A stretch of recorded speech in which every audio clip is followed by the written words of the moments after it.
Hey, okay, so at the start of Project Phillips, I listed three goals, and one of those three goals was starting a boot camp, right?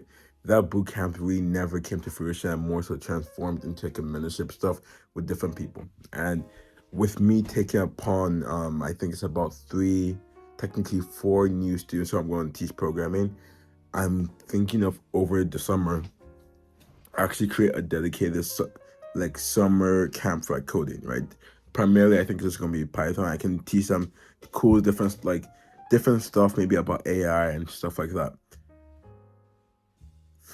Okay, so initially, right, I think I was always scared of when it came to like, teaching because I never felt that I was worthy or had enough knowledge to be a teacher. However, as time has developed, I think it's not that I believe I suddenly have the knowledge. I think that I've transformed the way I look at it. It's not that I've mastered the skill, but it's more so I'm still learning, and I want to teach the stuff I've learned so far. Right? And that's just like a reshaping of how I've seen my ability to be a teacher. Right. Second thing, I I don't know. I feel like one thing I would have loved to have when I was younger was just like an early introduction to programming, which we got through the Scratch program, right? However, I never really got to stick with it. So I would really like to, like, as a kid, I would have loved if I got to, if someone showed me the applications of programming, what I could do with it, right? So as a hobby, I could have picked up more. So that's what I want to do for like the younger generation. And when I say younger generation, I guess I'm still including that generation. But if you look at it in different ways, then you can say like, okay, technically there's a cutoff. Yeah, I think it's all arbitrary in my opinion. But that's a talk for another day, which we're not gonna have on this channel. But yeah, I would have loved to have had an early introduction. Right? Even with the people I'm teaching programming now, I actually feel really excited for them because while they may not master in like the next couple of months, right? They get to have that early introduction and they can continue to pick up in their free time. And by the time they're like a sophomore, maybe even a senior, right? They'll have such a they'll have a strong base and they'll be able like when they're learning new concepts, it's much easier for them. So since it's easier for them, they can excel and learn more advanced topics, right? So they kind of get a head start in comparison to those around them, especially considering the job market for coding right now. I do think that's very advantageous to them. But yeah, I also think in the hobby market, I feel at the risk of sounding very old here, I feel that hobbies are slowly dying, especially with the rise of social media. I My perception of this is slightly shaped because of how I was raised in Nigeria, right? So, not that these social medias weren't present when I was younger. It was the caveat, right? Was that I lived in Nigeria, right, for a good portion of my childhood. So these social medias were present. However, due to the electrical, the poor infrastructure of the electrical grid in Nigeria, I didn't have constant access to those social medias, right? So at early age, I had to say, okay, this is not going to give me constant entertainment. The TV can't give me constant entertainment because they're about to take light in like probably 2 hours or so. So then I was like, okay, I have two options: either play Legos or create my own superhero universe, which I did both of. So I created with Legos. I also created my own universe there, and like sometimes when they would take light in the night, I'll use like a flashlight and play with my brother. The superhero universe, that was just my love for superheroes and comics, and give a shout out to Comic Store and Comics Explain because though in Nigeria I really never had access to like mainstream comic books. So the way I actually found my love for comics was through watching Comic Story and then Comics explain comics, whether it's old and modern day comics. But all right, back to the main point.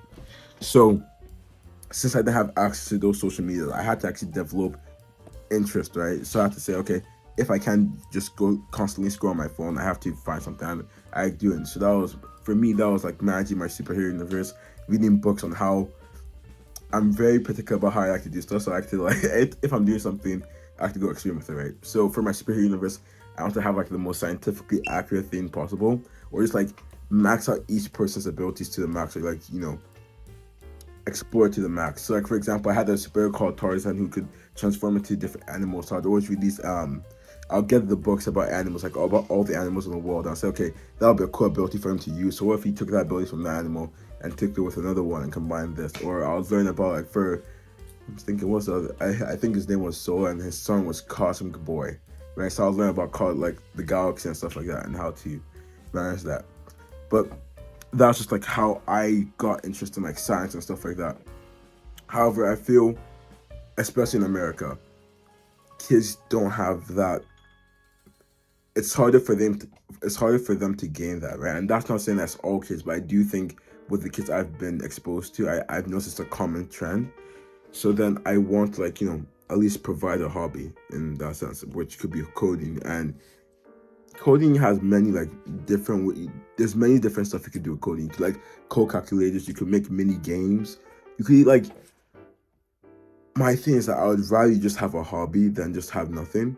So if you don't really like coding, right, or maybe you like it and say, okay, maybe coding app isn't for me, maybe coding games is for me, or maybe coding cool animations, right, doing Python animations, maybe that's for me, right? I would like to introduce that, and then that kind of going back to boot camp now. One thing I already talked about in like the early episodes. Dang, we've had 100 episodes now. I wanted the boot camp to be like something amongst friends where we could teach different skills. So one thing I know I'm pretty good at is animation. So maybe even just doing the basics of animation and teaching that, having a friend teach that. I would really like to have it be I'm trying to think of a name. Like I say something really cool. That's the name of the program. But maybe just having crafts of all sorts. No, just different crafts and skills, and teach crafts and skills. That might be a name. Maybe having different crafts and skills and just teaching that. Well, okay, this is where I'll kind of end the video now. One insecurity I've had, right, is that when I was doing stuff, at the back of my mind I was asked, "Oh, are you doing this because of cause?" And then eventually I realized that that's not why I do stuff, because I think I've learned that I just like doing stuff at the end of the day, right? So there's definitely stuff I've done that wasn't even that I wasn't able to even put on my application. So it's if I was doing it for cause, it served no purpose. But I feel, especially for this boot camp, I like how it's more so just my thing, all right? And I can use it for future internships or whatever, but it's more so just something for fun, in my opinion. So I really like that detraction from like I like how it's not under the pressure of having to be something, or it's not under this pressure of applications or whatnot. There's something else I wanted to say, but I think I'm forgetting it. But yeah, I want to start a boot camp. I think it's gonna be really fun. This summer I was really just hoping. My plan for this summer was actually just to work with a small company and then chill for the rest of it, or not chill, but like do more stuff at home rather than going out, right? So I wanted I think my year has been very busy, if you've noticed that.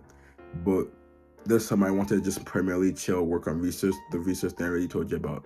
If I have not, my next research project is how to make coding more accessible to those on the autism spectrum.